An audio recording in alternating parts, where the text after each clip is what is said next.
C'est parti pour 1h20 d'échange autour de questions d'actualité. Mesdames et messieurs, à toutes et à tous, bonjour, bienvenue. Nous sommes le 1er mars 2023, un mois consacré à la femme. Un clin d'œil à toutes les femmes de la République démocratique du Congo et de le monde entier.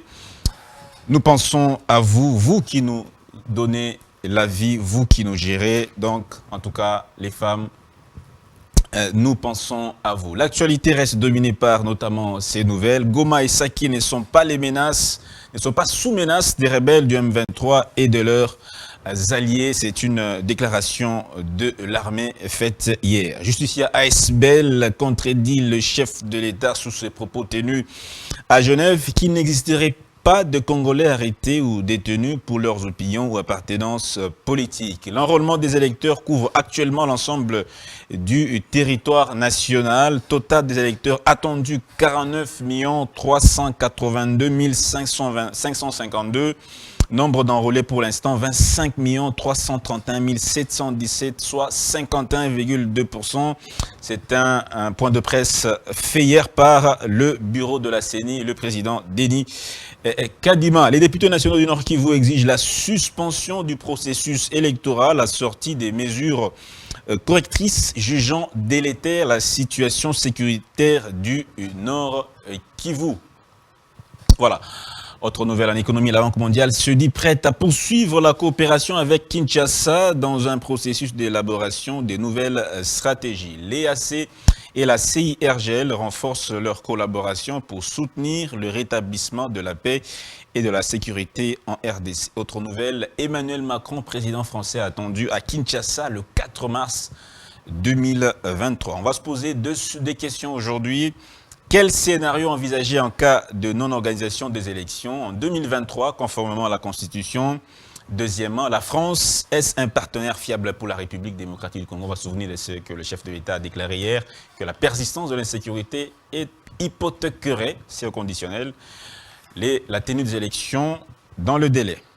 Je suis avec 4 invités sur ce plateau, tendance confondue. Je suis avec honneur oblige à la femme. Je commence avec une dame qui est avec nous pour la première fois, Madame Valérie Kalala, qui est cadre de l'APOSEM, parti politique de l'Union Sacrée. Madame Valérie, bonjour.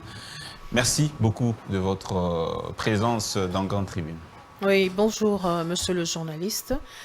C'est un plaisir pour moi de participer à cette émission et je salue tous les téléspectateurs et mes collègues sur le plateau. Mot de la femme oblige. Oui, le mois de la femme, c'est le mois où la femme doit se mettre en exergue pour prouver sa capacité à diriger, à prendre des décisions et la réflexion sur la situation sécuritaire de notre pays, donner des propositions quant à ce, parce que les femmes et les enfants sont plus vulnérables dans cette situation. Et nous demandons à toutes les femmes d'être actives. Et nous avons une activité aussi le 16 au 17 au sein de notre communauté La Charité. Là, vous allez me payer pour la com. Alors, Monsieur Héritier Ngachi, cadre de l'AFDC, parti politique, membre de l'Union Sacrée, regroupement politique, l'AFDCA, regroupement membre de l'Union Sacrée. Bonjour, Monsieur Héritier. Merci beaucoup aussi de votre présence dans Grande Tribune. Bonjour, Monsieur Dan. Merci pour l'invitation. C'est un honneur d'être reçu sur ces plateaux. Mes salutations à l'ensemble de notre peuple, que ce soit ceux qui sont ici et ceux qui sont à l'extérieur du pays, qui continuent à nous suivre à travers votre canal. Et mes salutations à mes débatteurs avec lesquels nous allons interagir sur ces plateaux. Merci beaucoup, Monsieur Héritier Ngachi. Monsieur Yves Badjoko, ça fait longtemps que vous n'étiez pas avec nous. Comment allez-vous, Monsieur Yves? Eh bien, nous allons bien, bien comme le pays, si tant il est que le pays va bien. Je voudrais quand même dire quelque chose. Je m'interroge sur l'échec collectif que nous avons aujourd'hui. Pour venir sur votre plateau, allez, je me suis dit que je prendrais 40 minutes d'avance. Mais je suis arrivé quand même en retard. C'est quand même extrêmement grave. Nous vivons une situation dramatique, une situation chaotique, où personne ne fait rien, où tous nous regardons, nous contemplons impuissants face à la dégradation de la vie économique, sociale et tout ce qui va avec. Je pense qu'il faut un sursaut d'orgueil à tout un chacun pour se dire que la situation dans laquelle nous sommes n'est pas tenable et qu'il faut changer les choses. Deuxième chose, c'est que aujourd'hui le président élu, le commandant du peuple, Martin Fayulu, va animer un point de presse où il va annoncer des grands événements à venir. Ce sera tout à l'heure à Faden House. Vous allez aussi payer pour la com, c'est certain. Monsieur Patrick Sahel, bonjour Monsieur Patrick Sahel. Bonjour cher Dan, bonjour à mes co-débatteurs, bonjour à madame, c'est le mois de la femme, je profite pour dire un mot à la femme de mon pays, il est temps. Ben voilà. C'est aussi un sujet à débat parce que les femmes revendiquent aujourd'hui la parité. Je ne sais pas si on doit rester fêter le mois de mars comme mois de la femme parce qu'elles sont désormais égales aux hommes. Bon, je profite pour passer, espérer. J'espère en tout cas qu'on va passer de bons moments et que le sujet sera débattu sans état d'âme, mais avec âme d'état, comme on aime dire. Et voilà, merci pour l'invitation. Ça faisait très longtemps. Je suis là, je suis très content d'être là. Merci beaucoup, Dan. Voilà, merci beaucoup. Je commence avec vous une question d'actualité. Ah bon? Une question d'actualité que vous souhaitez commenter. Question d'actualité, oui, mais j'ai vu l'opération de Gentine Ngobila coup de poing. Je félicite parce qu'à un moment donné, il faudrait qu'on arrête les constructions anarchiques. Okay. J'étais à Bandal, du côté de Selembao, quand il est passé. J'ai vu comment ils étaient en train de casser, d'enlever les maisons qui sont mal construites sur la chaussée, s'il faut dire. Bon, je me pose une question. J'ai vu il y a 2 stations, LOSG et station Grady, ils n'ont pas touché. C'est quoi le truc? Eux, ils ont le droit d'être là. Et les autres citoyens ne peuvent pas être là. C'est à lui de nous expliquer. Mais je profite pour dire à Gentine Ngobila et à Gekoko. Ce que vous avez fait du côté de Selembao, du côté de Bandalungwa, nous acclamons. Parce qu'on ne peut pas construire... celui qui construit mal détruit le pays. Ok, on accepte. Mais il y a des généraux qui ont acheté du côté de Mongafula. Je suis depuis Armée. Depuis Armée jusqu'à l'arrêt commune. Après la chaussée, juste après la chaussée, il y avait 15 mètres de, comment on appelle ça, l'espace public qu'on avait laissé. Et les piétons empruntaient ces 15 mètres-là pour... et les généraux sont arrivés, ils ont acheté des terrains, ils ont construit des maisons. Est-ce que Gekoko, vous ne pouvez pas passer de l'autre côté là-bas aussi, faire ce que vous avez fait à Bandalungwa, faire ce que vous avez fait à Selembao. Depuis Armée, je suis dans la commune de Mongafula et de Selembao, depuis l'arrêt Armée jusqu'à l'arrêt commune.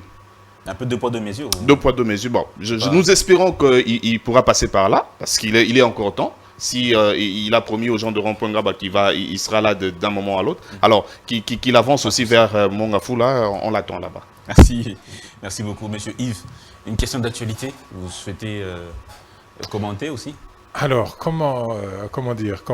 quelle question choisir tant il y a des problèmes dans notre société, tant il y a des problèmes dans la ville. Mais je vais plutôt aller dans le sens de Patrick Sahel en disant que voilà, ça c'est une solution de facilité. Pour faire semblant qu'on travaille, M. Ngobila et son acolyte ont décidé de casser. C'est vrai, sur une base qui peut être légale, de casser les endroits qui ont été mal construits. Mais ça, c'est facile. C'est très facile de faire ça. Parce que ça n'engage pas une vraie réflexion, ça n'engage pas une vraie politique pour se développer. La ville de Kinshasa, aujourd'hui, est saturée. On détruira ce qu'on détruira, mais ça ne changera rien. Le plus important, c'est de regarder vers l'avenir. Qu'est-ce qu'on fait? Il faut déplacer la ville. C'est ça la solution. Il faut déplacer la ville. Il faut déplacer la ville. Et ça, c'est pas un mystère. Je vous rappelle ici en Afrique que l'Égypte construit une nouvelle capitale. En 6 ans, ils sont presque à la fin. Je vous rappelle ici que l'Algérie a construit une nouvelle capitale et est en train de construire une nouvelle capitale, toujours au cours d'un mandat. Et c'est possible de faire de résoudre des problèmes, allez, à long terme. Le problème, c'est qu'ici, nous sommes plus sur des questions conjoncturelles que sur des vraies questions structurelles. Alors, on veut faire du tape à l'œil et on casse un coin par là, on casse un autre par là et on laisse une station en plein milieu, tel que Patrick Sahel l'a dit. Alors, on ne comprend pas quelle est la logique qui conduit l'action. C'est salutaire quand même de voir que les gens construisent sur la voie publique.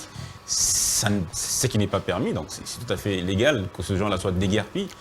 Je l'ai dit, ça repose sur une base légale, mais ça repose sur de la facilité. C'est-à-dire qu'on veut faire semblant que l'on travaille. J'ai annoncé tout à l'heure ici les problèmes de mobilité avec les routes. Il n'y en a pas assez. Et encore que ce qu'on a sont toutes trouées. Alors qu'il y avait Kinshasa-Bopeto. C'est là où il faut voir l'action, une action véritable. Que de passer son temps à casser, ça c'est une bonne chose, mais c'est une solution structurelle, conjoncturelle qui ne va rien apporter, même à moyen terme. Merci beaucoup. Madame Valérie. Oui, nous félicitons le fait que le gouverneur de la ville de Kinshasa est en train de détruire les constructions anarchiques. Et Les populations se plaignent du fait que certains n'ont pas été prévenus à l'avance, même si c'est le respect de la loi, mais quand même, respect des droits de l'homme, il faut prévenir les gens de déguerpir quand vous venez un matin sans que les gens n'aient été prévenus. C'est quand même de l'arbitraire, en quelque sorte. De l'arbitraire, non. Lorsque tu construis mal, attends-toi à ce que l'État puisse agir, tout en sachant que nul n'est censé ignorer la loi. Donc, le fait qu'ils avaient construit au-delà des limites prévues par l'urbanisme, je pense que la conséquence est en train de se vivre aujourd'hui. Et donc, ils n'ont qu'à assumer leurs responsabilités.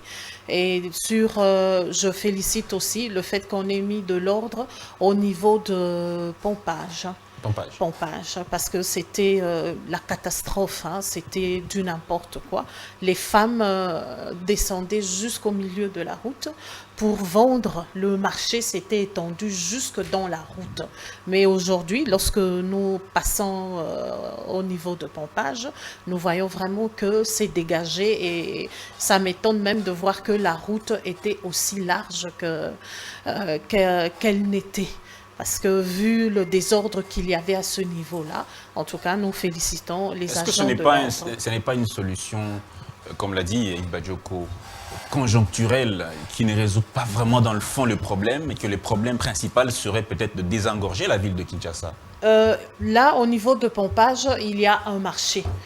Il y a un marché, mais on ne comprend pas pourquoi est-ce que ces mamans qui vendent, qui sont braves, ne veulent pas entrer dans le marché, dans l'enceinte du marché, pour exposer leurs marchandises. Elles préfèrent venir sur la route, dans la chaussée, et mettre leur vie en danger, comme ça s'était vécu à Matadi Kibala. Je ne pense pas que c'est conjoncturel. Il y a des marchés, il faudrait discipliner la population à respecter les agglomérations prévues par l'urbanisation de la ville de Kinshasa. Monsieur Héritier Ngachi, un commentaire je salue par contre la tournée du professeur Modeste Bahati dans l'espace Est. Il est allé, bien entendu, accomplir son devoir civique et patriotique. Il a obtenu sa carte de lecteur qui fait de lui non seulement électeur, mais aussi éligible. Et au cours de sa tournée, il a aussi inspecté beaucoup de travaux dans le cadre de sa fondation, des stades qui sont en train de défrasonner, qui sont en train de voir le jour. Et plusieurs réalisations à son compte. Et même la nature lui est reconnaissante pour ses bienfaits. Son rôle, c'est légiférer. Il est président du Sénat. Il n'a en aucun moment, bien entendu, abandonné ses responsabilités. Non, il est sur tous les fronts, justement vous avez dit qu'il... Non, il est allé accomplir un devoir civique et patriotique. Et à l'occasion, il a aussi inspecté les différents travaux dans le cadre de sa fondation.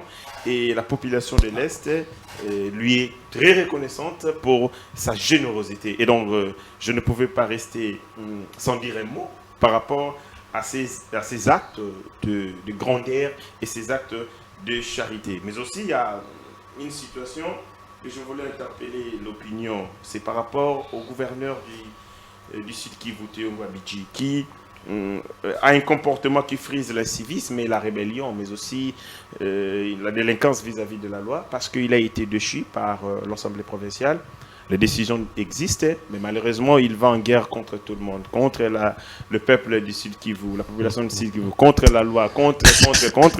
Je demande au procureur et la Cour de cassation de se pencher sur le dossier de Théo Ngwabidji, afin d'arrêter cette hémorragie, parce que ça risque d'être chaotique. Mais aussi, une dernière chose, Je salue la nomination au niveau de la CNDH, la Commission nationale des droits de l'homme, mais j'ai appris qu'il y a un ancien rebelle qui est membre de cette commission. Je vais enquêter.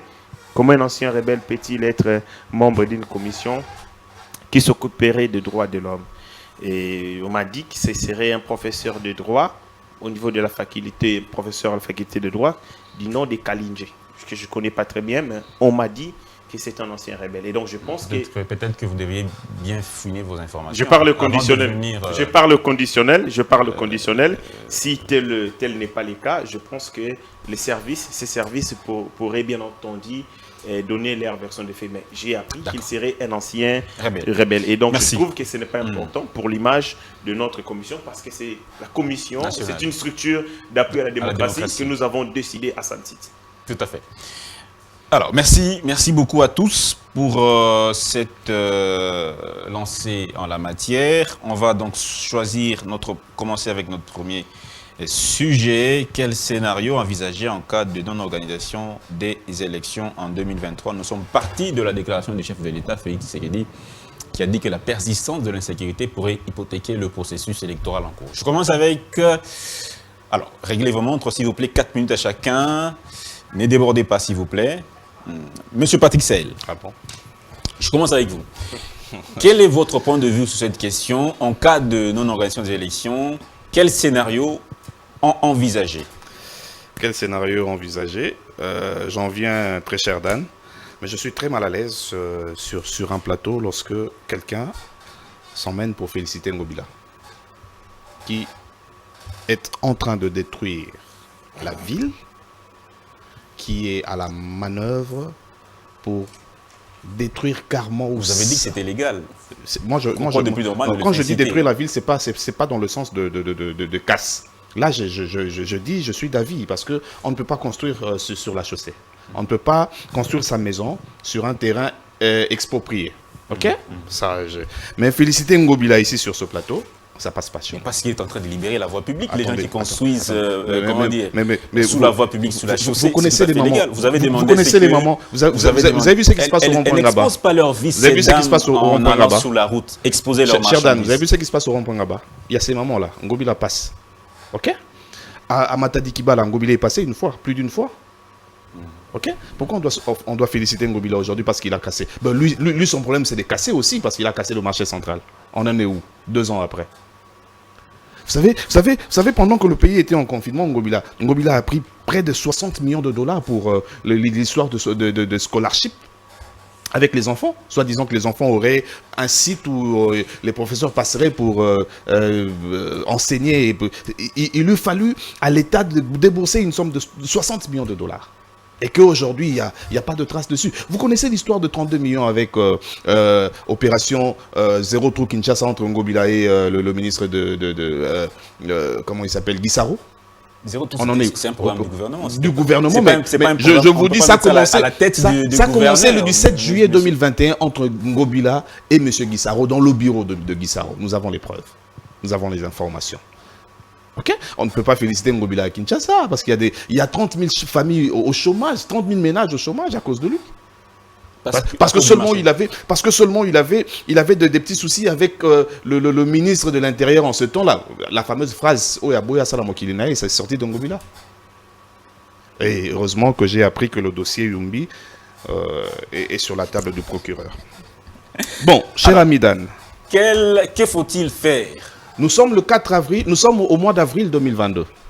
J'ai vu monsieur Kadima passer sur Top Congo FM et Radio Okapi. Il a déclaré ce qui suit. Jusqu'au mois de juin, si vous ne me donnez pas l'argent pour les élections, ce qui pourra advenir, je ne serai pas responsable. Et l'argent qu'on ajouta à monsieur Kadima est venu au mois d'août. Déjà, il y avait des questions à se poser par rapport au processus électoral. Aujourd'hui, le président parle de la sécurité. C'est vrai, ça c'est une bonne question. Supposez qu'il y ait un candidat... Mais on n'a pas vidé votre première idée sur le fait que Kadima aurait reçu l'argent sous le mois. Je vous laisse déduire. 2 mois après. Je vous laisse déduire. Pourquoi vous voulez que ça sorte de moi? J'ai déjà dit. Clairement, parce que lui, il a attendu cet argent au mois de juin. Mais l'argent est venu au mois d'août.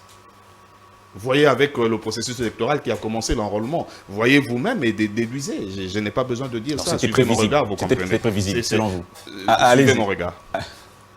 Cher ami, et s'il y a un candidat qui a des gens, des potentiels électeurs qui sont en Ituri, qui sont à l'est de notre pays, qui veut postuler comme député national ou député provincial ou même président de la République. Comment ils vont faire pendant que Ituri est en feu, pratiquement entre les mains des rebelles? Moi, je pense que tout était... Ils avaient déjà mis un lit pour que les élections n'aient pas lieu. Qui a mis ce lit, M. Patrick? Je ne suis pas ici pour faire... Non, des vous avez dit fixations ils sur les avaient gens. mis... Ils avaient... Non, ça dit qu'il y a des personnes qui sont derrière cette manœuvre. Je prends tout ça, je prends les Kadima, je prends le gouvernement, je prends les potentiels candidats. Tout est Ok. préparé, boutiqué C'est-à-dire que d'avance tout pour était- qu'il le lit n'y ait était pas déjà placé, élection pour qu'il y ait en pas élection. 2023. Mes chers amis, voilà Au le profit de qui? processus. Ça sera au profit de qui? Au profit de l'article 70, vous voulez que je lise? Vous voulez que je lise? La Constitution a été claire.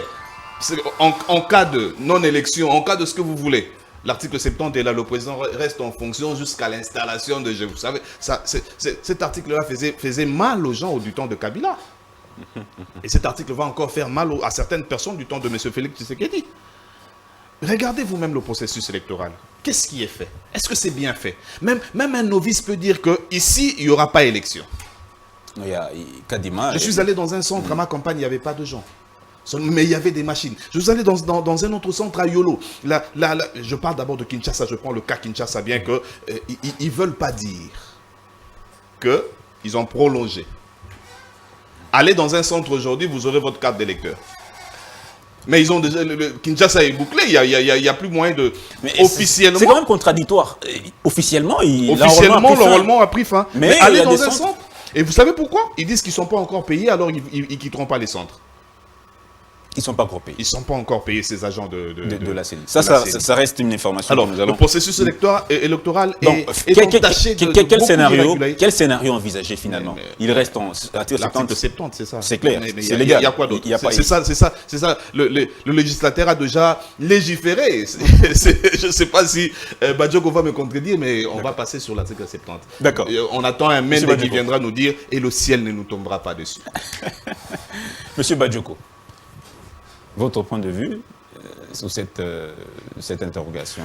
Le ciel ne nous tombera pas dessus, mais la population nous tombera dessus. Ça, c'est certain. C'est la résolution 30 de notre congrès. Tombera Ah ben, la population tombera non, ça c'est les idées qui le dit. contre tout celui qui voudrait contrevenir à la Constitution.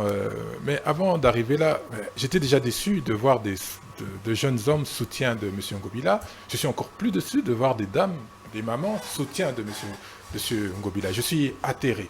Je me pose la question si on vit dans la même ville, si on vit dans le même monde, si on a tous les mêmes conceptions, si les valeurs communes qui devraient nous relient effectivement, lorsqu'on voit la gestion de M. Ngobila.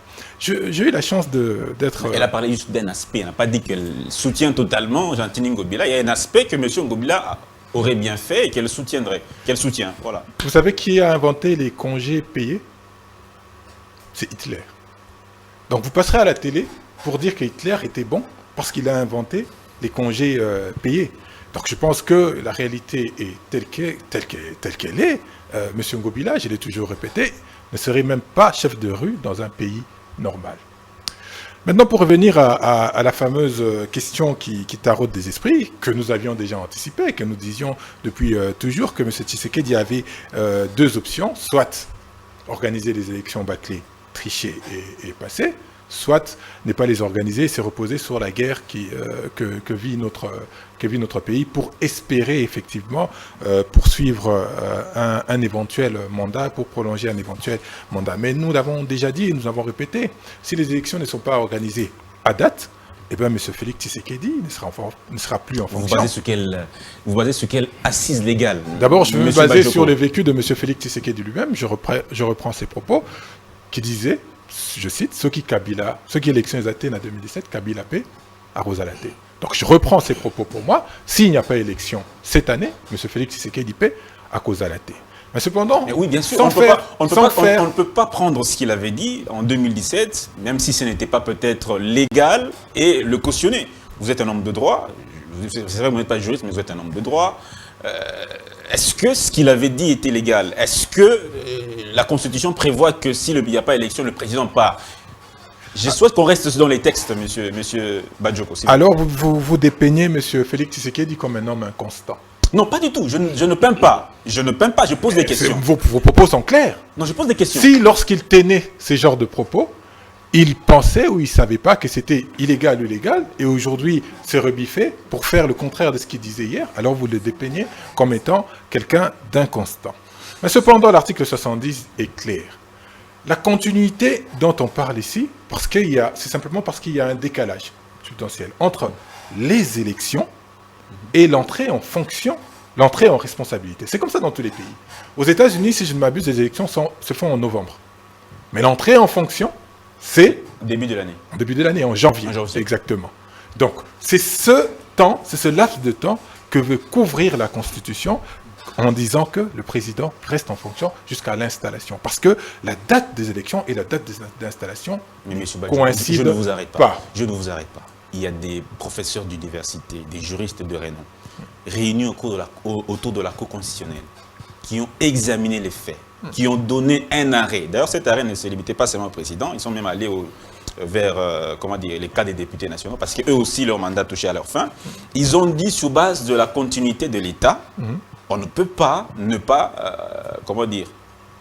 laisser les institutions assurer les affaires courantes. Et donc, ce sont des professionnels du droit, ce sont des professionnels de ce secteur-là qui se sont prononcés sur la question. Mais je ne sais pas, vous êtes économiste, à ce que je sache. Mais vous savez... sur une question de droit, une opinion d'un juriste et une opinion d'un économiste, laquelle est la plus plausible selon vous? Vous savez, M. Mbata se réclame aussi d'être un professionnel du droit. Moi, j'ai l'avantage d'aller à l'université. Et lorsque vous allez à l'université, on vous apprend à apprendre et on vous apprend à connaître l'environnement. On ne vous borne pas certainement, il y a une spécialité que l'on fait, mais on a la latitude de pouvoir observer, analyser les faits de la société dans leur ensemble. Encore que l'arrêt dont vous parlez, c'est un arrêt qui a été pendu par des sbires du régime de Joseph Kabila. C'était simplement pour justifier un fait, et c'est tout. Alors, si on doit abonder dans votre sens en disant que voilà, il faut effectivement impérativement que la personne qui est en fonction reste. Alors, à quoi ça sert d'avoir limité les mandats? À quoi ça sert? Pourquoi on dit que vous entrez en fonction simplement pour 5 ans? On n'aurait pas dû dire ça. Mais cependant, l'article 75 dit, est très clair, que l'entrée en incapacité, lorsqu'on dépasse son mandat, effectivement, on est en incapacité. Et le principe de continuité... Est-ce qu'on peut 75. 75. Est-ce qu'on peut lire pour être beaucoup plus... S'il vous plaît, monsieur Patrick Sahel. Je vais le faire pour vous. Oui, merci beaucoup. Donc, pour continuer, en attendant... Ok, si tu as trouvé, c'est bon. 75 dit ceci. Oui, merci. En cas de vacances pour cause de décès, de démission ou pour toute autre cause d'empêchement définitif, les fonctions du président de la République, à l'exception de celles mentionnées aux articles 78, 81 et 82, sont provisoirement exercées par le président du Sénat. Voilà. C'est dit. C'est clair. Il n'est pas empêché, il n'est pas décédé, il n'y a pas... Mais lorsque vous n'avez plus de mandat, il n'y a pas... Lorsque vous n'avez plus de mandat, êtes-vous empêché ou pas?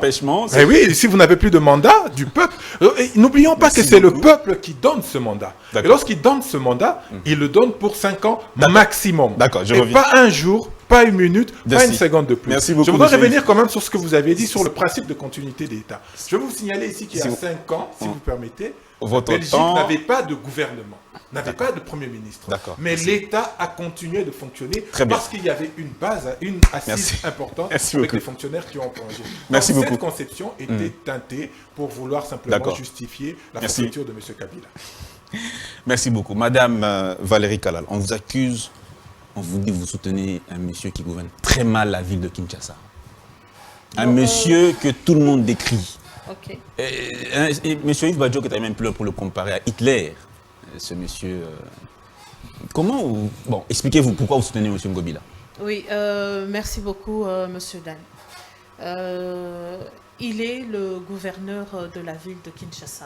On est d'accord qu'il gère très mal la ville de Kinshasa. Je pense qu'il a un agenda par rapport à l'exécution de sa tâche. Il lui a été qui lui a été confiée. Il gère très bien ou gère mal la ville de Kinshasa? C'est libre opinion, c'est à eux de dire ce qu'ils pensent. Et moi aussi, je dis, on ne va pas me fermer ma bouche parce que je dis que le fait de mettre de l'ordre dans une ville, si vous êtes indiscipliné, ça va toucher ceux qui sont indisciplinés, je suis d'accord avec qui vous, ne sous sont le pas principe. à mesure Mais, de respecter la loi. Mais de façon et globale, l'ordre est-ce qu'il établi. gère mal, il gère bien la ville? Est-ce que M. Ngobila est un bon gouverneur? Et toute œuvre humaine n'est jamais parfaite. Il n'y a que l'œuvre de Dieu qui est parfaite.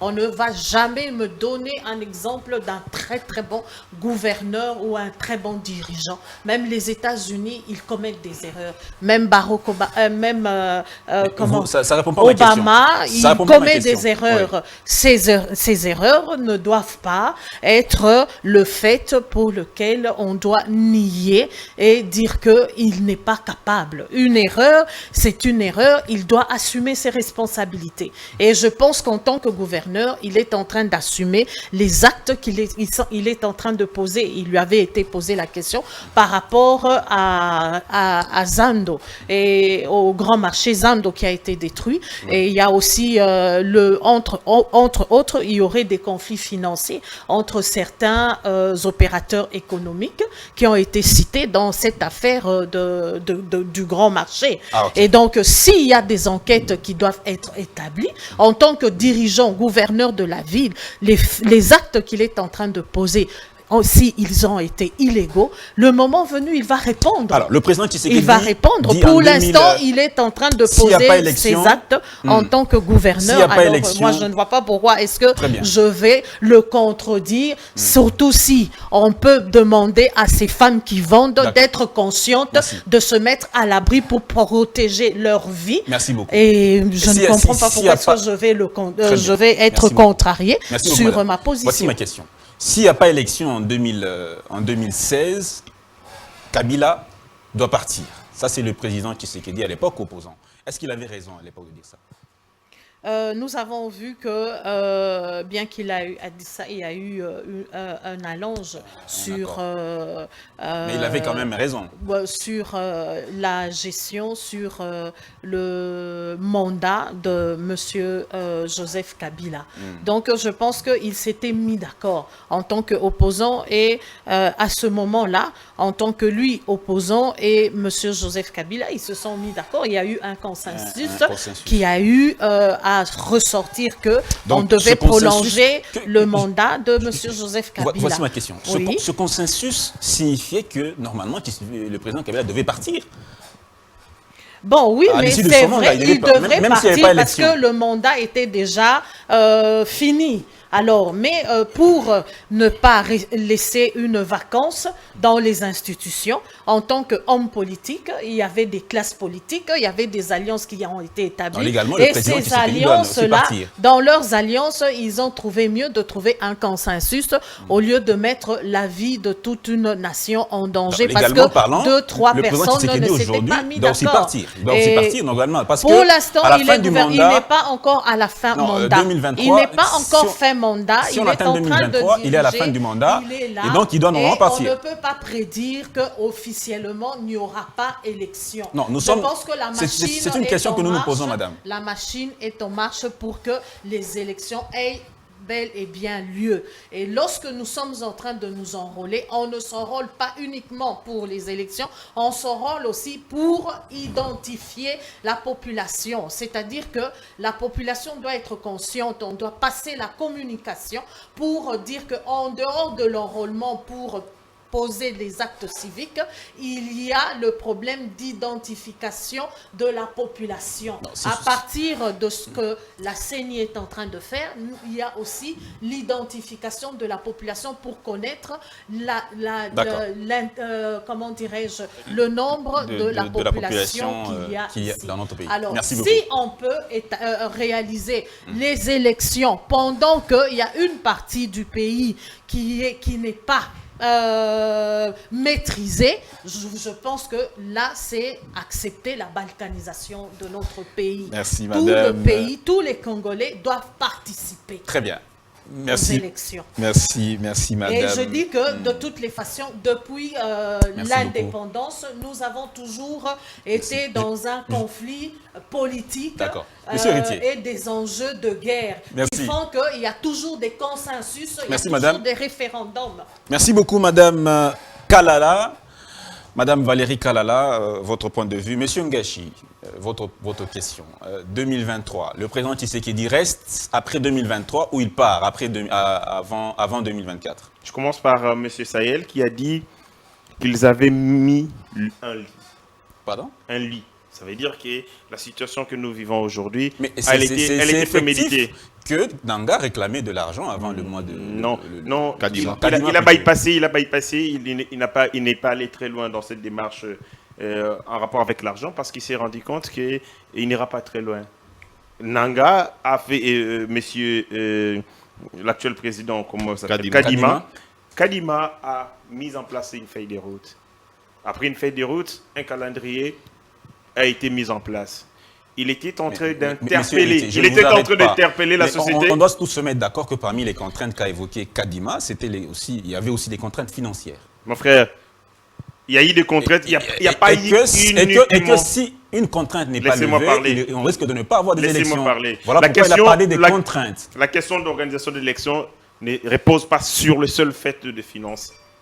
Il y a l'aspect sécuritaire, il y a l'aspect législatif, il y a l'aspect financier.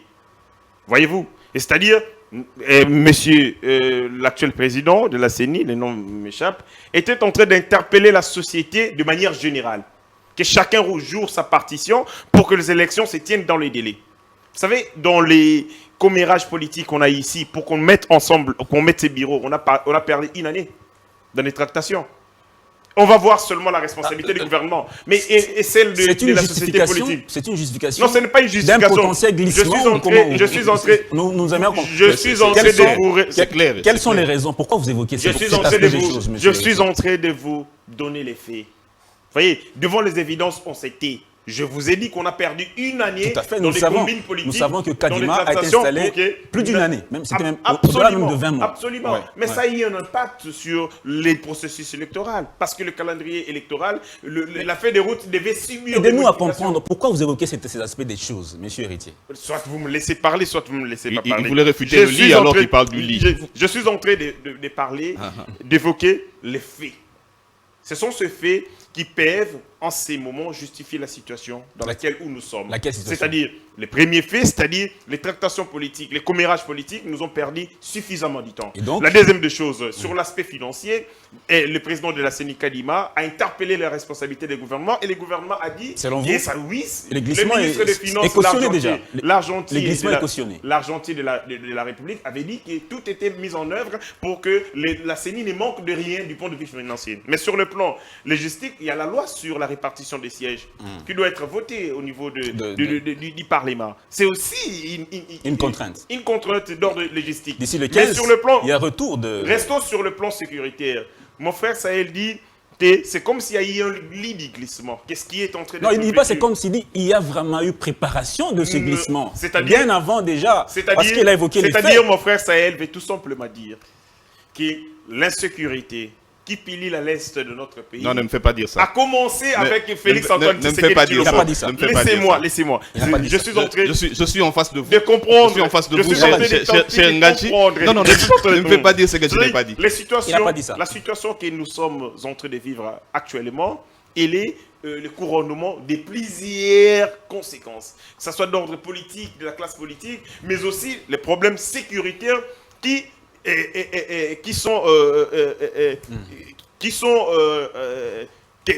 l'actuel régime n'a pas créé.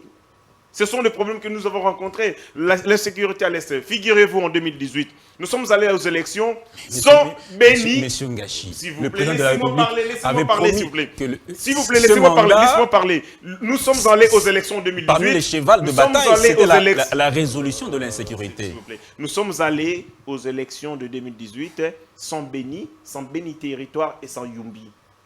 Nous étions en cas de force majeure. La classe politique devait mettre ensemble pour lever les options politiques. D'abord pour constater la difficulté, l'impasse, et aussi trouver des moyens pour y parvenir. C'est ce que nous avons fait. Là, mais maintenant, on est en ici, 2016. nous sommes dans en un 2023. cas... Nous sommes dans un cas... Nous sommes en 2023. Nous sommes dans un cas... Similaire.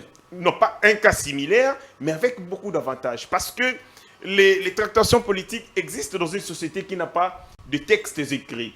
L'arrêt de la Cour constitutionnelle, parce que d'après les sources du droit, c'est la loi, c'est la doctrine, c'est la jurisprudence. Nous avons une jurisprudence dans notre pays, l'interprétation de l'article 70, parce que... Pourquoi nous sommes allés... Cet arrêt était-il fondé? Tout à fait. Parce C'était que fondé. Nous sommes allés... L'arrêt de mai 2016, rendu par la Cour constitutionnelle, elle était juridiquement fondée. Du point de vue, vous savez, la Cour constitutionnelle, d'après d'autres analyses, reprenons la question, s'il vous plaît. La Cour constitutionnelle, c'est une cour qui régente et qui régule le jeu politique. C'est aussi pour trouver la calmie à certaines préoccupations d'ordre politique. Donc, ce n'était pas légal, c'était juste pour trouver la calmie. Mais cet arrêt de la Cour constitutionnelle a sauvé des vies. Cet arrêt de la Cour constitutionnelle nous a permis de sortir de l'impasse. À partir de ce moment, on peut s'en servir pour avancer. L'arrêt a sauvé des vies et a tué le droit, quand même. Non, s'il vous plaît. Là, nous allons aller dans le débat. Nous allons aller dans le débat de la pertinence de cet arrêt. La question que vous devez faire, la démarche que vous devez entreprendre en ces moments, c'est attaquer cet arrêt de la Cour constitutionnelle qui jusqu'ici est d'actualité.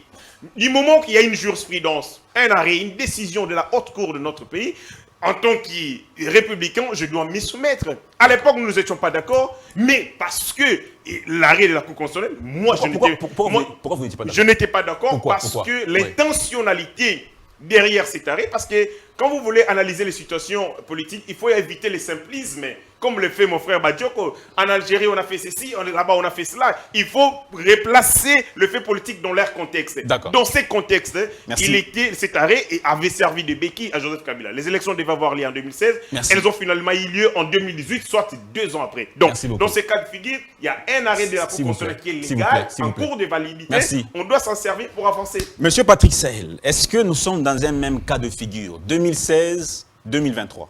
Je me rends compte que j'ai jamais vu Héritier comme ça. Héritier dit qu'il était contre cet arrêt-là.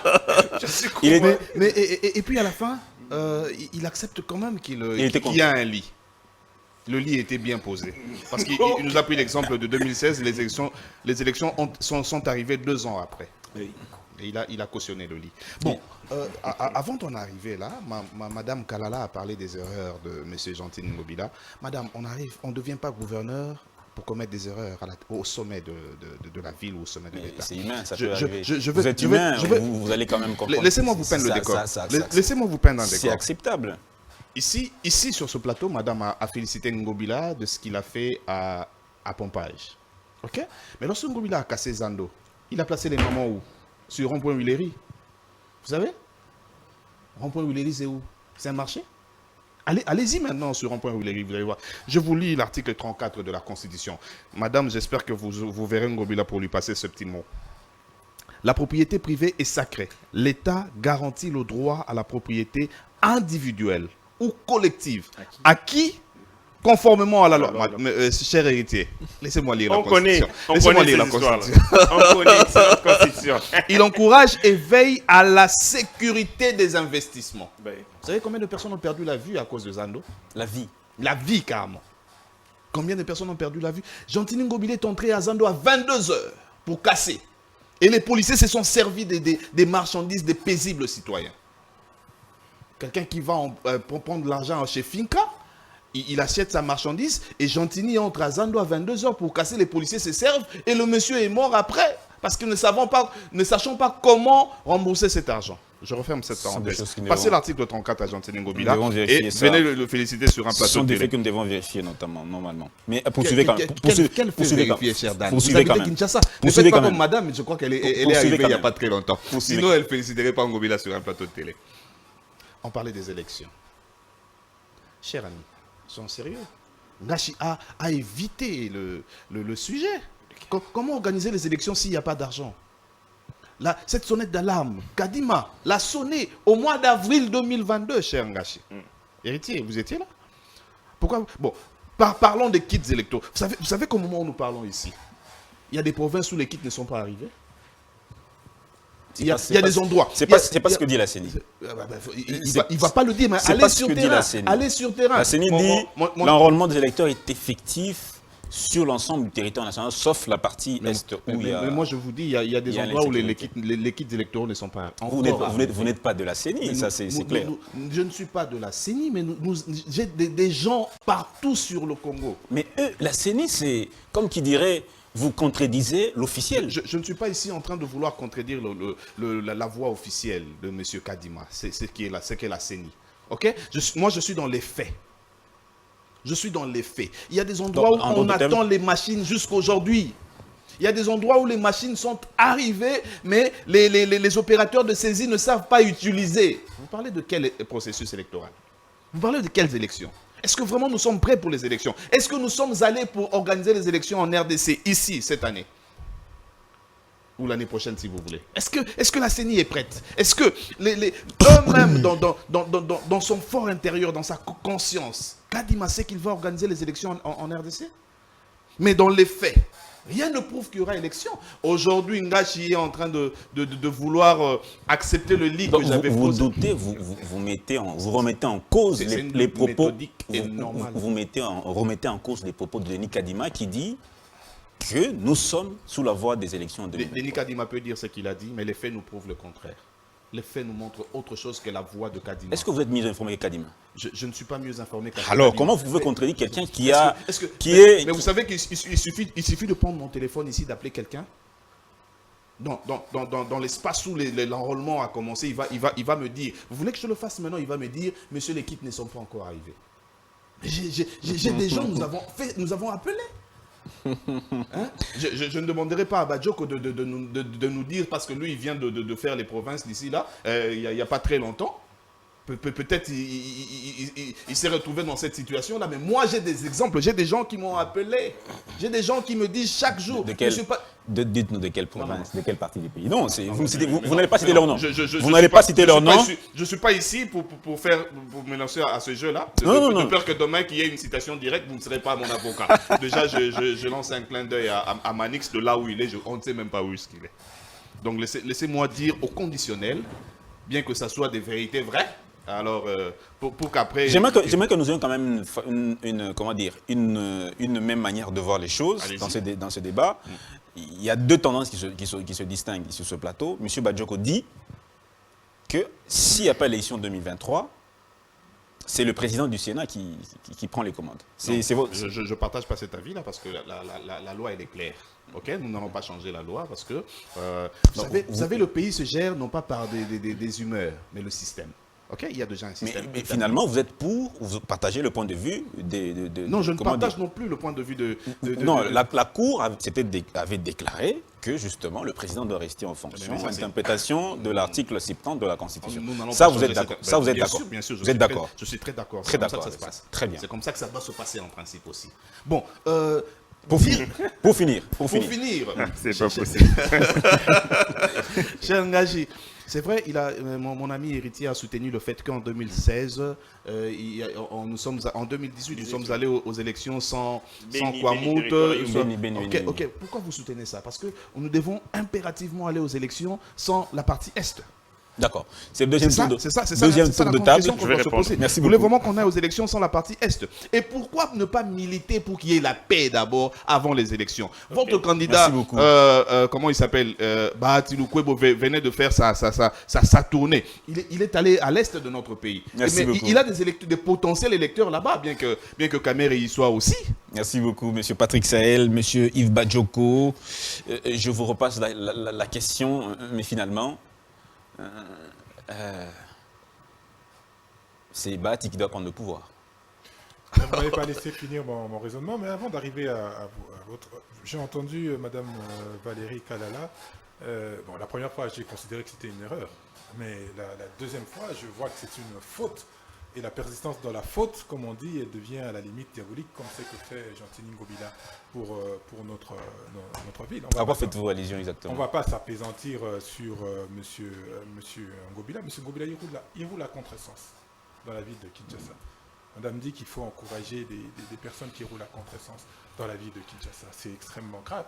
Madame trouve des louanges à tresser à des individus qui ne gèrent quasiment pas la ville. Quand vous êtes sur notre ville, vous sentez que la ville est gérée.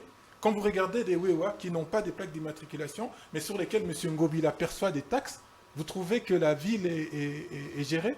Lorsque M. Ngobila vit dans une ville où, allez, 90% vit sous le seuil de pauvreté et qui roule avec 3 jeeps, des grosses cylindrées, vous trouvez que c'est normal, mais vous avez quand même, allez, j'allais dire le toupet, mais par respect pour vous, je ne peux pas dire toupet, mais vous arrivez quand même à trouver des points positifs à des individus pareils.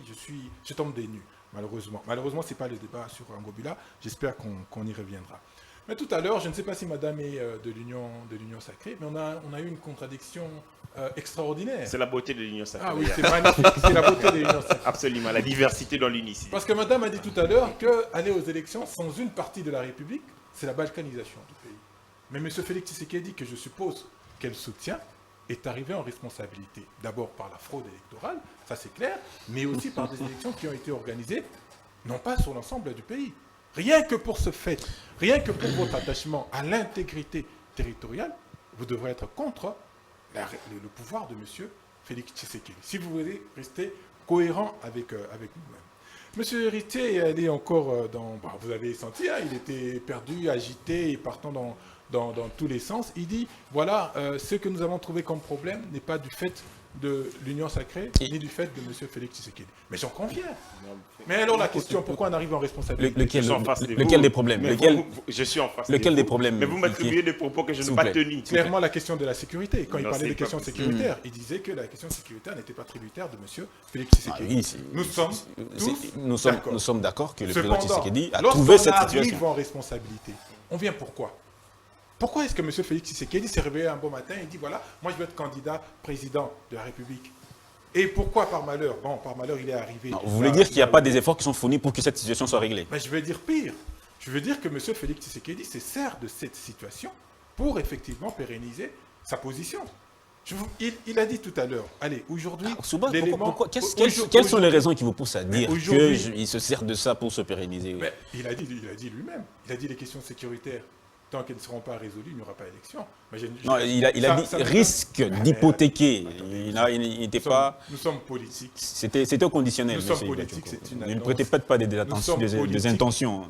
Nous sommes politiques, c'est une annonce qu'il vient de faire. Il vient de révéler ces pions qui ont été établis. Mais monsieur Héritier dit tout à l'heure, voilà, M. Félix Tshisekedi n'a aucune responsabilité. Mais lorsque vous prenez le M23, vous les emmenez à Kinshasa, vous discutez avec eux pendant une année, c'était pourquoi? Quel était le contenu des discussions? Le M23 a ressuscité du fait de l'action de M. Félix Tshisekedi. Ce ne sont pas mes propos. Ce ne sont pas les propos. Ce sont le propos de Bata que vous avez reçu ici sur... Le M23 dit qu'il faut respecter les engagements signés avec le gouvernement congolais. Ce n'est pas la raison qu'évoque le M23. C'est contradictoire. Mais si ici ils disent qu'il faut respecter les accords signés avec le gouvernement, mais aujourd'hui, qu'est-ce qui représente l'État? C'est M. Félix Tshisekedi et son union sacrée. Si d'aventure, ils disent qu'il y a des accords signés il n'est pas responsable du fait qu'il y ait M23 a ressurgi, alors. Si d'aventure, les accords signés avec M. Kabila étaient des accords contre la République, pourquoi ne les ont-ils pas révoqués jusqu'à aujourd'hui? Pourquoi ces accords continuent à être maintenus en vie? C'est justement pour ça que le gouvernement ne veut pas négocier avec les M23. Mais révoquer d'abord les accords, c'est facile. Révoquons ces accords. Et deuxième chose, mettons sur place les mécanismes qui vont nous permettre effectivement de repousser les M23 et de gagner la guerre. Je vous rappelle ici qu'il n'y a plus que les M23. La Codeco est sortie de l'accord de Nairobi. La Codeco a repris les armes, a repris la bagarre. Vous avez pris l'initiative de signer des accords avec eux, des engagements avec eux. Où en êtes-vous? Le seul fait, nous sommes dans cette situation du fait de l'irresponsabilité et de l'incompétence. De quelle situation? Mais de la situation où on n'a aucune vue sur l'organisation ou pas des élections. Non, vous avez ici tantôt dit que le président a hérité de cette situation. Mais je suis d'accord. Bien sûr. Mais on arrive et donc,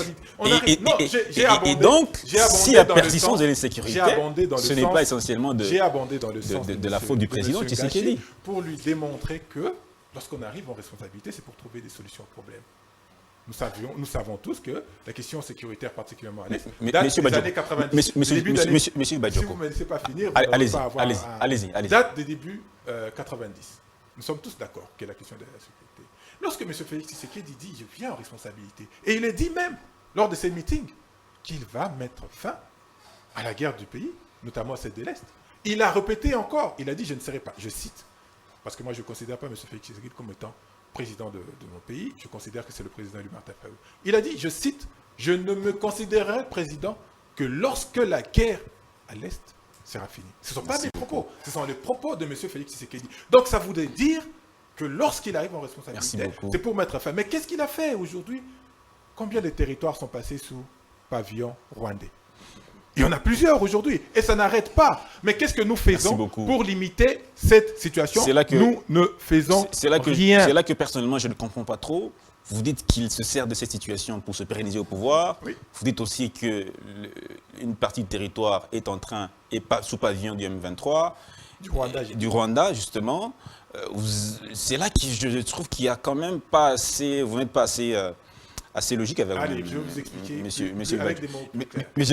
Monsieur Félix Tshisekedi, je reprends la parole. Et toujours, s'il vous plaît, je vais le dire, il est toujours en bonne intelligence avec monsieur Kagame.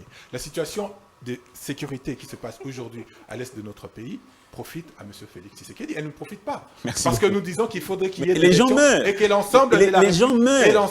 Le président Tshisekedi serait complice ou serait derrière cette situation plusieurs milliers de déplacés, des enfants qui ne sont pas plus scolarisés, des familles déstructurées. Le président Tshisekedi sera en connivence avec Paul Kagame pour être la cause du malheur des Congolais. Vous savez, moi j'ai dit, et je maintiens, j'ai dit que M. Félix Tshisekedi est toujours en bonne intelligence avec M. Kagame. M. Félix Tshisekedi est en bonne intelligence avec M. Joseph Kabila. C'est quand même grave, monsieur. Non. C'est quand même grave. Il faut bien écouter mes mots. Je dis qu'ils sont en bonne intelligence. C'est-à-dire qu'ils sont dans la raison. Et je dis que la situation de l'insécurité de la partie Est profite à M. Félix Tshisekedi. C'est clair, parce que vous entendez sur ce plateau. Merci on beaucoup. utilise cette situation pour dire que M. Félix Tshisekedi va rester en responsabilité. Mais une autre chose, lorsqu'on est responsable, on n'est pas responsable que pour bénéficier des ordres du pouvoir. Merci beaucoup. Lorsqu'on est responsable, il faut accepter et assumer. Si vous dites aujourd'hui, qu'est-ce qui doit trouver solution? Qu'est-ce qui doit, s'il vous plaît, je pose une question. Je pose juste une question. Qui est-ce qui doit trouver solution au problème de Congolais de Bunagana, de Rutshuru, de Massissi, de Kiwanja? Madame Kalala. Oui, merci beaucoup. Je constate que mes co-débatteurs, on va quand même se dire que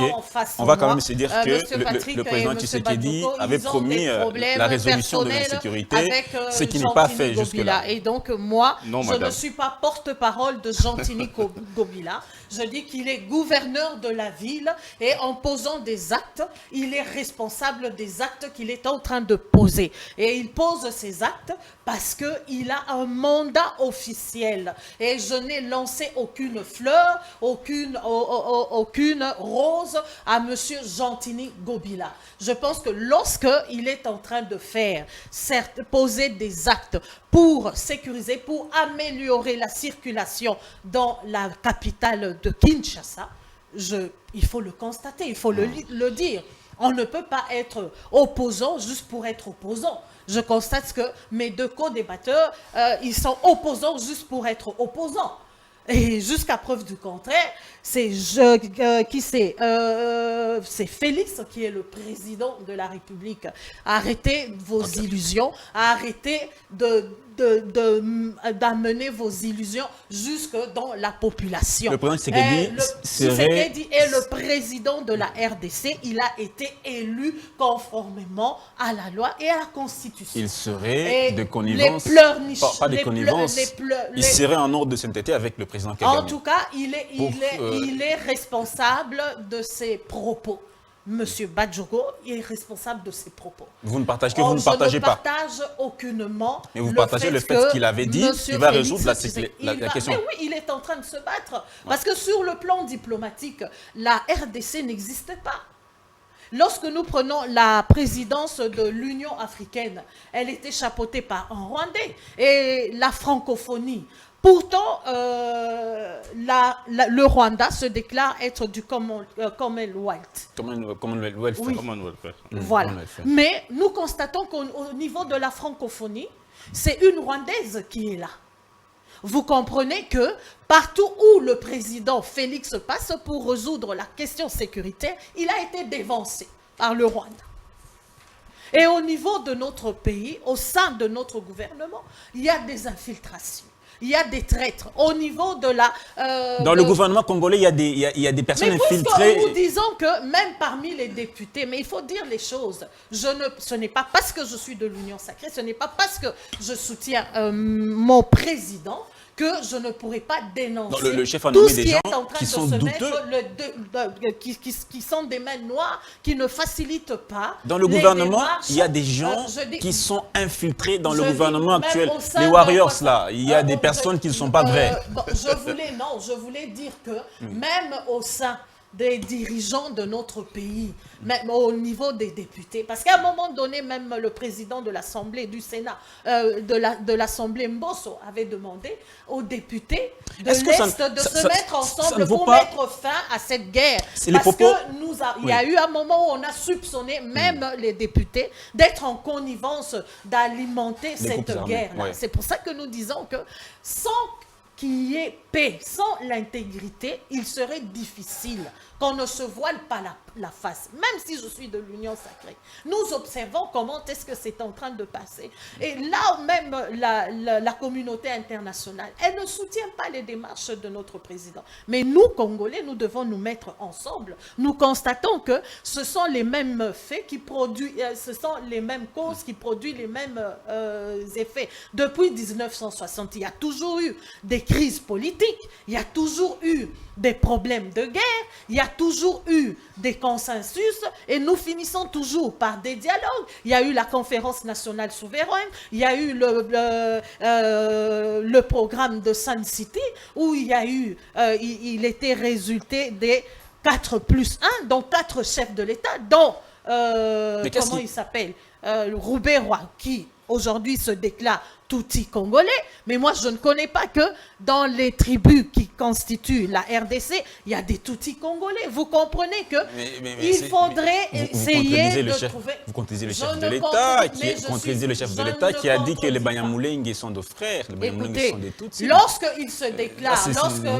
Moïse Nyarugabo dans l'Union sacrée, vous ne partagez pas le point de vue du porteur de la vision, madame. Congolais, dis-moi, les Tutsis congolais, ça existe quand? Ce sont des réfugiés, même s'ils en sont... Le président lui-même l'a dit, madame. Ils demeurent réfugiés. Ce sont des différentes questions qu'il faudrait régler. Il faudrait régler. Pour l'instant, nous n'avons pas besoin de ça. Nous cherchons à ce qu'il y ait la paix, qu'on retrouve la paix pour que nous puissions aller. Mais en dessous de tout ça, il y a beaucoup de questions qui doivent être résolues. Merci beaucoup. En tant que Congolais. Très bien, madame. Alors, allons droit au but. Vous me laissez parce que les autres ont débordé. Et je leur demande de ne pas me prendre pour celle qui vient donner des éloges à Ngobila. Il est le gouverneur. Si vous avez des plaintes, procédez à la démarche nécessaire, utile, et allez introduire la plainte acquis de droit aux instances pour essayer de recadrer Ngobila. Mais pour l'instant, c'est lui le gouverneur.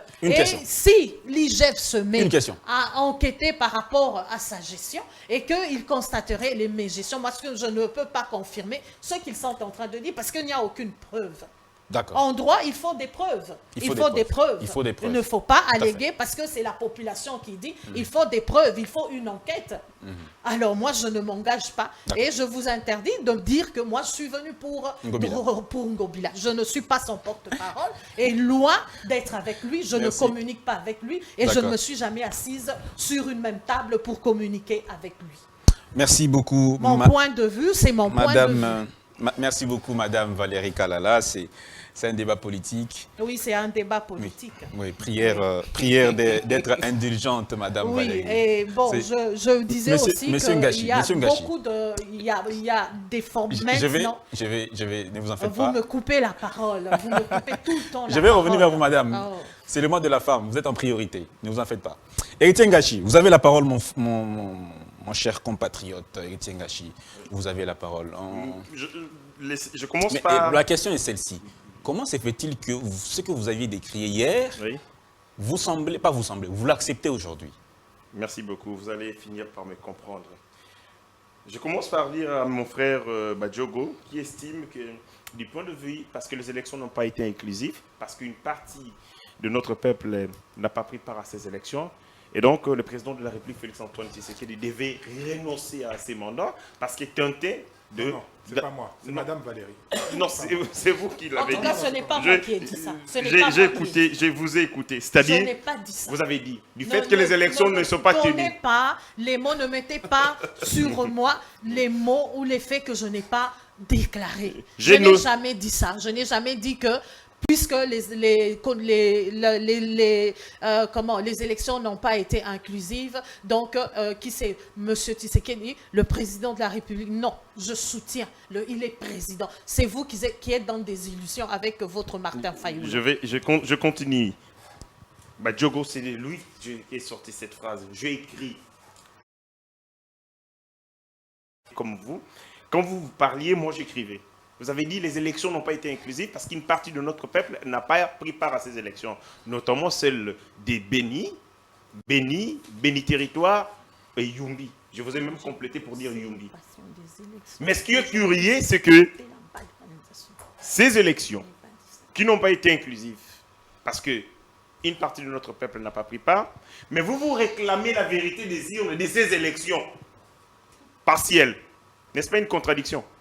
Si ces élections ont été partielles, donc vous ne devez pas réclamer la vérité des urnes de ces élections bâclées. C'est contradictoire parce qu'ils sont allés aux élections. Ils sont allés aux Ils sont élections allés, dans ces carcans, ils sont allés aux élections dans ces formats, et ils réclament même la vérité des urnes de ces élections qui ont été partielles. Quoi de plus normal? Ça dit long sur Quoi leur... de plus normal? Ça dit long sur Ils leur... ont compétit Ça, et donc... ça dit long sur leur incapacité, ça dit long sur leur incapacité à gouverner. Vous voyez la situation qui prévoit l'Est de notre pays, elle est depuis de 2 décennies. Cette situation exige avant tout de l'intelligence, de l'intelligentsia.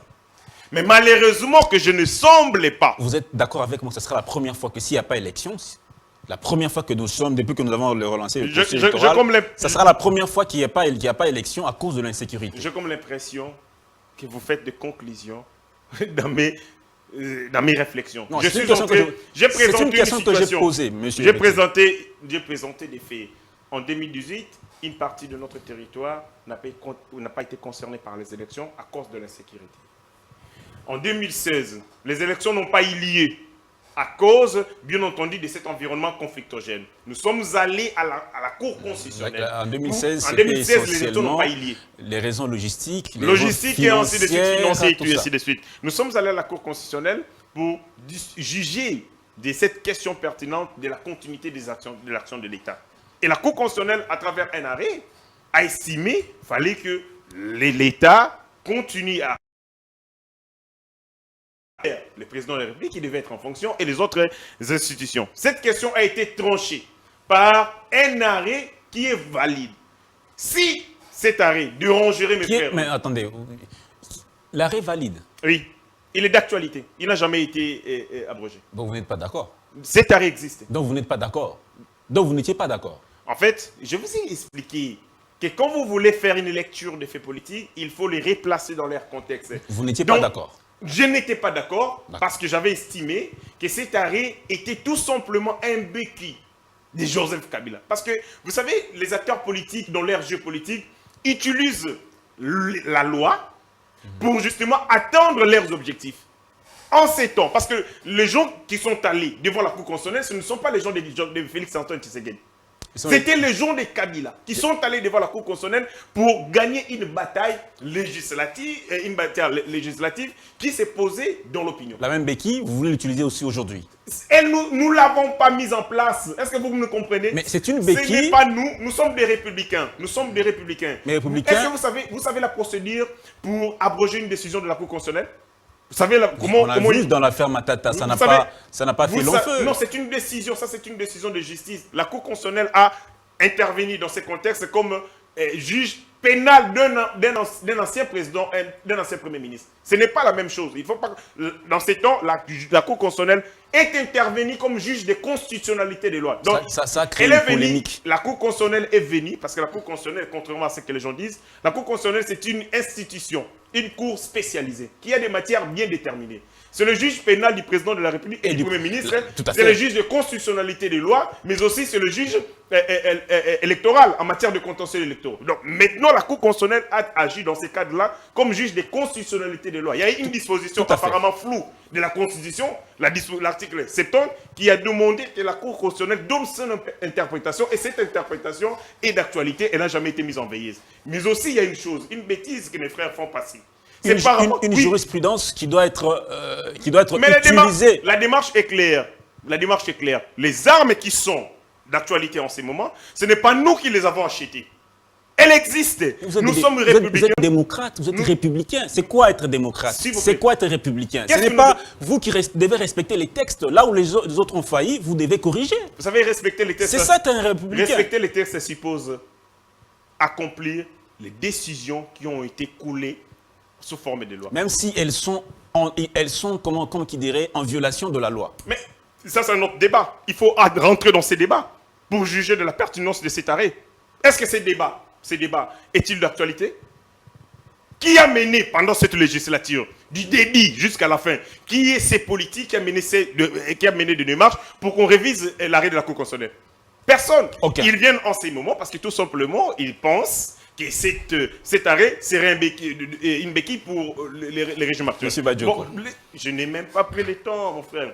J'ai entendu des questions ici liées aux imperfections, au couac sur le plan électoral. J'ai pas pris un deuxième sujet là. Ah, mais allez-y. Nous allons au Nigeria. Vous êtes très informés. Vous allez au Nigeria. Vous savez qu'au niveau du Nigeria, l'aire centrale n'a pas pu déclarer le résultat dans le délai imparti. Parce qu'ils ont connu un problème de bug. 30 secondes. Un problème de bug.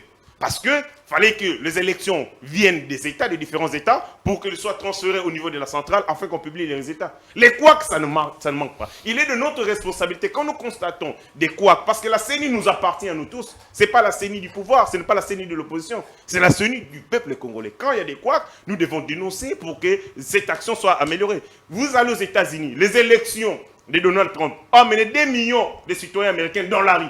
Parce qu'ils ne reconnaissaient pas les résultats des choses. Ça arrive qu'il y ait des couacs sur le plan électoral, des imperfections. Il est notre responsabilité de travailler pour, merci beaucoup. On dit, plus de fiabilité et d'efficacité. Monsieur, je me rends compte, allez-y.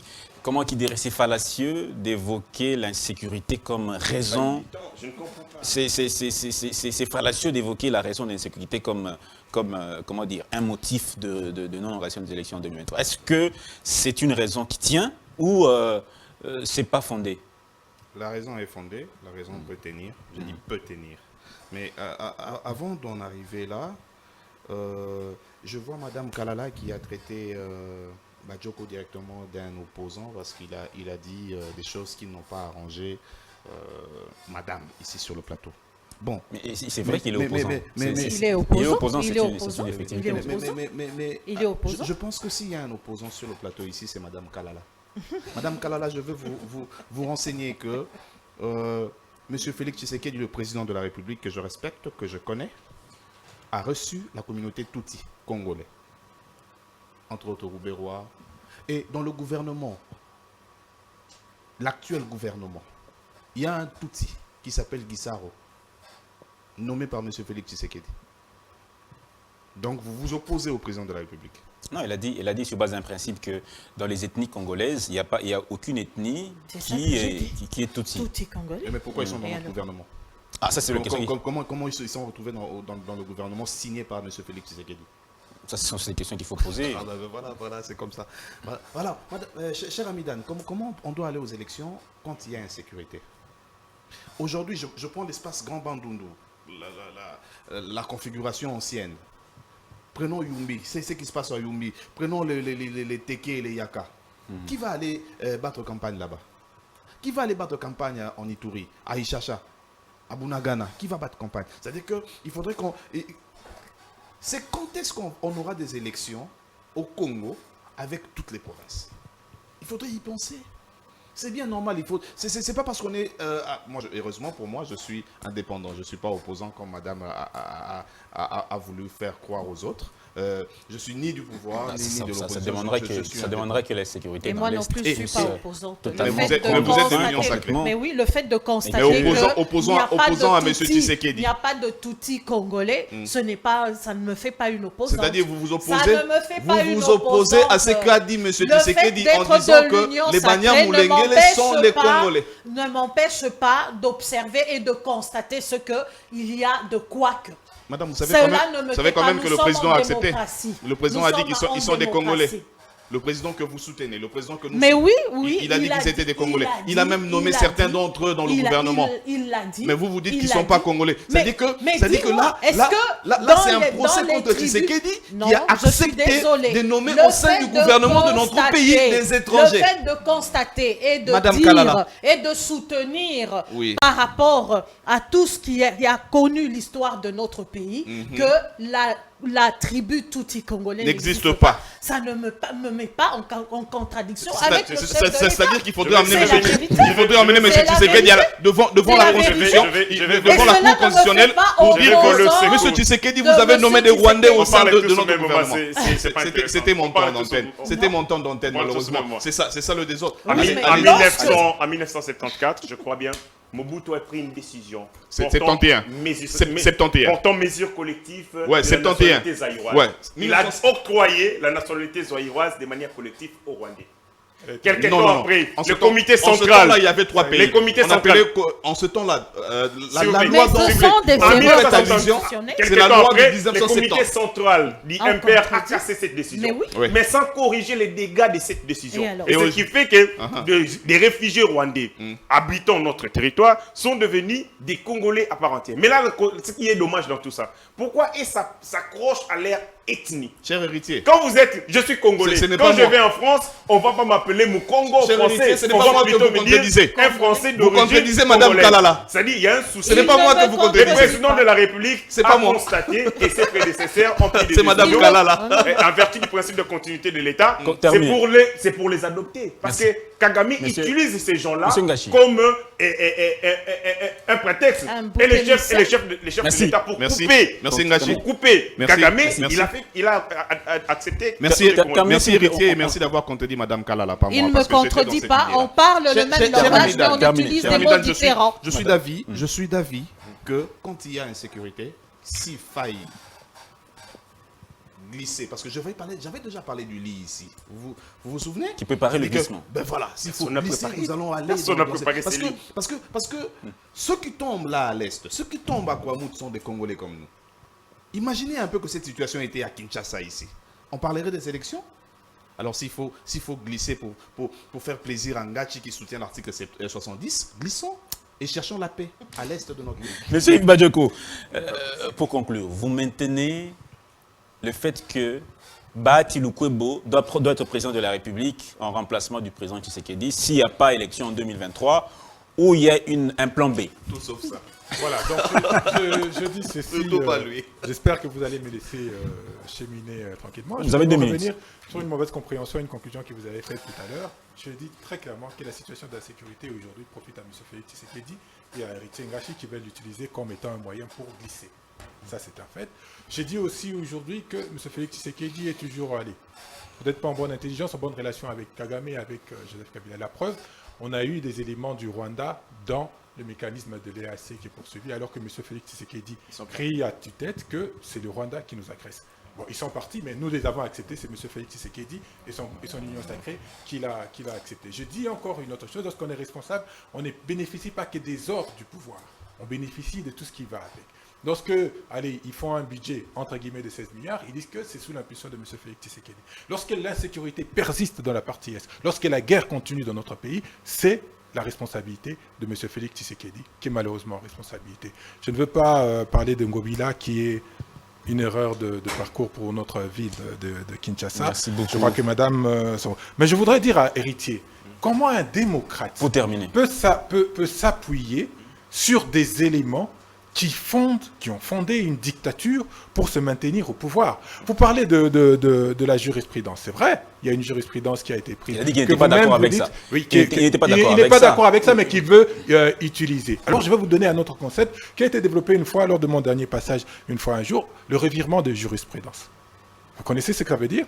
Ça veut dire que si une jurisprudence s'est installée, nous avons la possibilité, ou alors les professionnels du droit ont la possibilité de casser ces habitudes en instaurant une nouvelle habitude, une nouvelle manière de faire.